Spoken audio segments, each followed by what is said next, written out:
বস, আমি এদিকে কত বছর যাবত চাকরি করতেছি, আজ পর্যন্ত কোনোদিন খুশি হয়ে 100 টাকা বকশিস দিলেন না।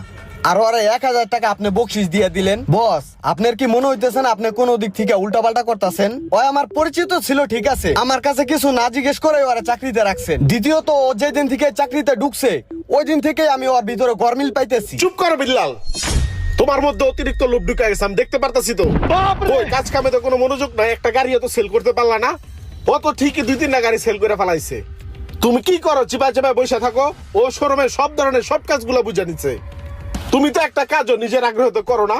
ও দেখছো সব কাজগুলো করে, শুধু কথার বেলা পাকনামি করো। তোমার একবার আমি না করছি না যে মানুষের পিছে লাগা বাদ দাও। নিজের কাজ নিজে করবা, নিজের কাজ নিজে মনোযোগ দিয়া করবা। বেরো ওই জায়গা থেকে, ফাউল পোলা পাইন।